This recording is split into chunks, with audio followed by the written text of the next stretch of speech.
Hi hello அஸ்லாம் வலைக்கும்.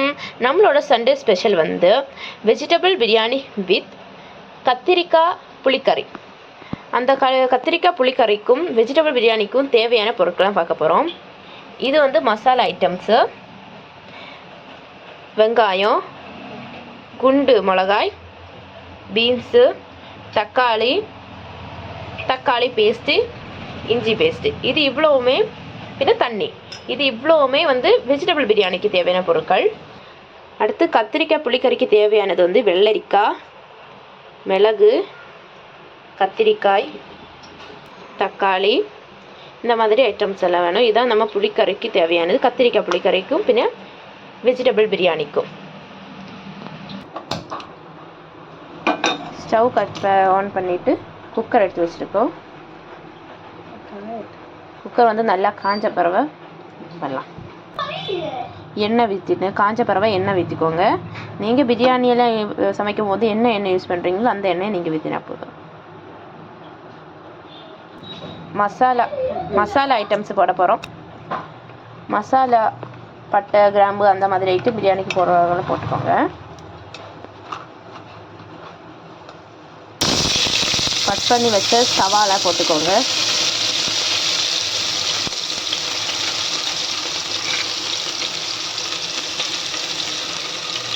நல்லா வதக்கி விட்டுக்கோங்க. ப்ரௌன் கலர் ஆகிற வரைக்கும் நல்லாவே கிண்டி தாக்கிட்டு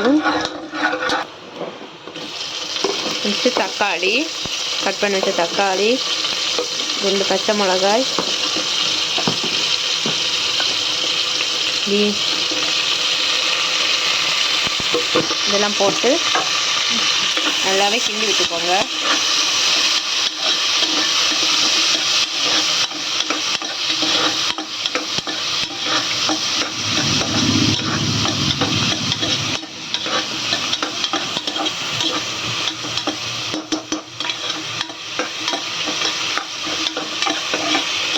நெக்ஸ்ட்டு வந்து தக்காளி பேஸ்ட்டு. நீங்கள் நினைக்கிற மாதிரி வந்து தக்காளி பேஸ்ட்டுனா தக்காளி எல்லாம் அரிஞ்சு போட்டு மிக்சியில் போட்டு நல்லா வந்து பேஸ்ட் ஆக்கி எடுக்கிற தக்காளி பேஸ்ட்டு நாங்கள் சொன்னோம். எல்லாத்தையும் சேர்த்து நல்லாவே கிண்டி விட்டுக்கோங்க.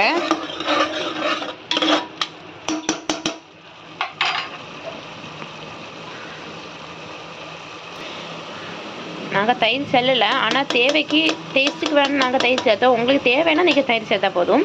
மற்றபடி தயிர் அவசியம் அந்த மாதிரி இல்லை, வேணும் கண்டிப்பாக வேணும் அந்த மாதிரி கிடையாது. எல்லாத்தையும் சேர்த்து மிக்ஸ் பண்ணலாம். கிண்டி பச்சை வாசனை போன பிறகு மசாலெல்லாம் போடணும். நீங்கள் வந்து அந்த டைமில் வந்து நீங்கள் என்ன பண்ணால் அரியை வந்து நேரமே ஊற வச்சுக்கோங்க. பிரியாணிக்கு நீங்கள் எந்த அரி யூஸ் பண்ணுவீங்களோ அந்த அரியை நீங்கள் யூஸ் பண்ண முடியும். நாங்கள் யூஸ் பண்ணுற அரி தான் யூஸ் பண்ணியிருக்கோம். நல்ல நேரமே ஊற வச்சுக்கோங்க. இஞ்சி பேஸ்ட் போட்டுக்கலாம். ஒரு 2-3 டீஸ்பூன் நமக்கு இஞ்சி பேஸ்ட் போட்டுக்கலாம். இதுவும் சேர்த்து நல்லாவே கிண்டி விட்டுக்கோங்க.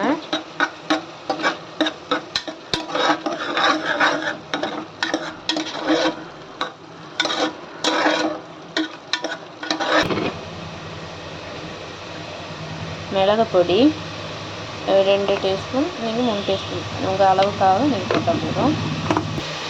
சிக்கன் மசாலா பொடி போட்டுக்கோங்க. உங்களுக்கு தேவைக்கான அளவுக்கு போட்டால் போதும். சேர்த்து நல்லாவே விட்டுக்கோங்க. நல்லாவே கிண்டி விட்டுக்கோங்க.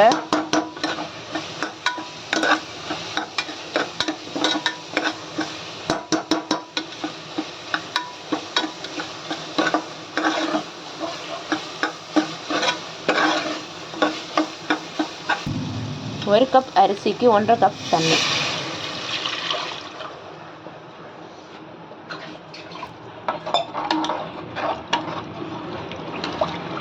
நல்லாவே கிண்டி விட்டுக்கோங்க.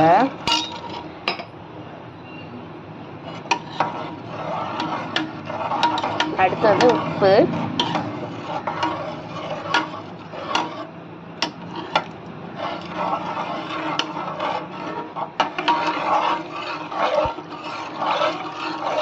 எல்லாம் போட்டு நல்லா இதாக்கிட்டுக்கோங்க. டேஸ்ட் பார்த்துக்கோங்க உங்கள் உப்பு கரெக்டாக அளவாக இருக்கா இல்லைங்க நீங்கள் போட்டுக்கோங்க. கொஞ்சம் ஃபுல்லாகவும் இந்த மாதிரி இதாக்கி வச்சுக்கோங்க. ஃபஸ்ட் நல்லா வந்து கொதிச்சு ஒரு தடவை கொஞ்சம் கொதிச்சு வரும்போது தான் அரிசி இந்த மாதிரி போட முடியும். நல்லா இதே மாதிரி நல்லா கொதிச்சு வச்சு வந்துட்டு நமக்கு கொதிச்சுட்டு அடுத்து வந்து மாதிரி எடுத்து போட்டுக்கலாம்.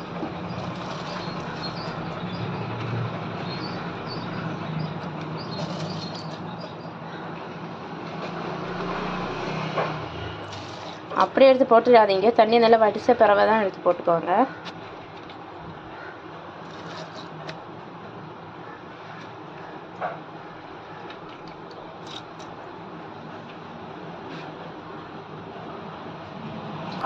நல்லா கிண்டி விட்டுக்கோங்க.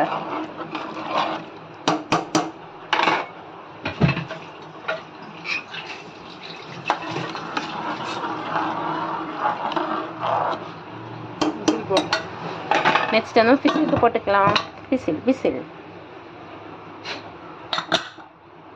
நாங்கள் ஒரு விசில் தான் போட்டுறோம், ஒன்று போதும். இது ரெண்டு அந்த மாதிரி ஒன்று தான் ஓகே. விசில் ஆன பிறகு நம்ம எப்படி இருக்குன்னு பார்க்கலாம். நம்ம நெக்ஸ்ட் வந்து புளிக்கரையோட இதை பார்க்க போகிறோம். புளிக்கரை எப்படி வைக்க போகிறோம் தான் பார்க்க போகிறோம். வாங்க பார்க்கலாம்.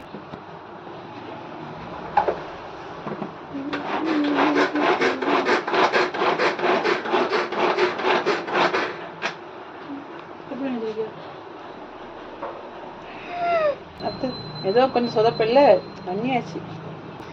நெக்ஸ்ட் நம்ம எண்ணெய் ஊற்றிக்கலாம். காஞ்ச பிறவை வந்து கடுகு, கறிவேப்பிலை வந்து நம்ம எடுக்கலை. கறிவேப்பிலை இல்லாத மூடி தீர்ந்துட்டு, அதனால நம்ம கறிவேப்பிலை போடல. நம்மகிட்ட கறிவேப்பிலை ஏதாவது இருந்தால் கறிவேப்பிலை போடுங்க.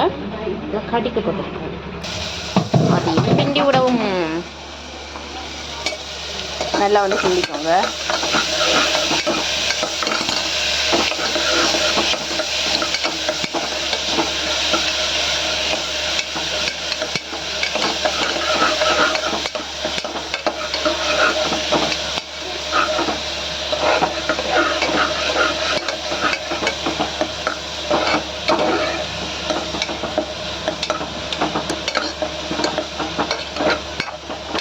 நம்ம தக்காளி போட்டுக்கலாம்.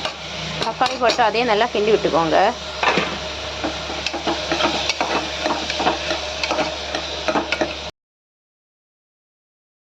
பச்சை மிளகாய், வெள்ளைக்காய் போடலாம்.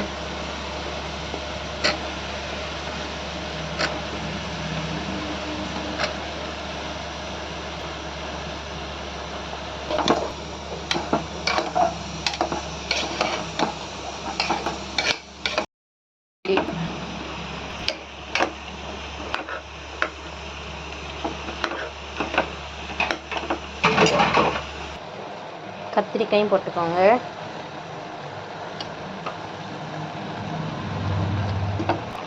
இதையும் சேர்த்து கிண்டி விட்டுக்கோங்க.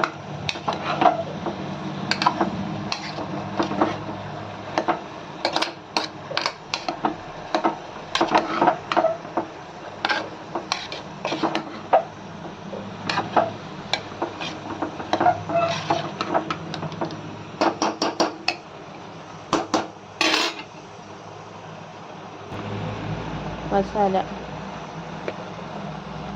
மிளகு பொடி 2 டீஸ்பூன் போட்டுக்கோங்க. சாம்பார் பொடி 2 டீஸ்பூன் போட்டுக்கோங்க. தேவையான அளவு உப்பு.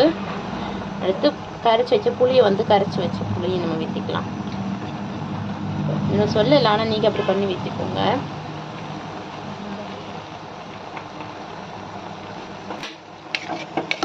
கிண்டி விட்ட பிறகு நம்ம புளிக்கறி நம்ம ஊற்றிக்கலாம். கிண்டி விட்டுக்கோங்க.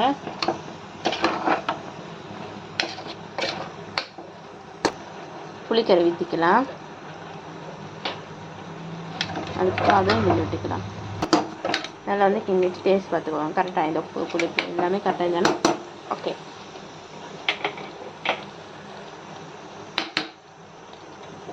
நாங்கள் உப்பு போட்டது வந்து கொஞ்சம் வந்து கம்மியாக இருந்தது, அதனால தான் கொஞ்சம் போட்டோம். டேஸ்ட் பண்ணி பார்த்துட்டு எல்லாமே பண்ணிக்கோங்க.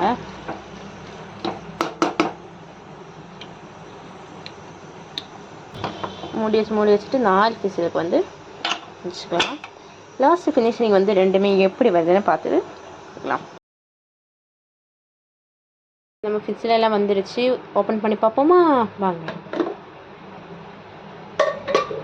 சூப்பராக வந்திருக்கு.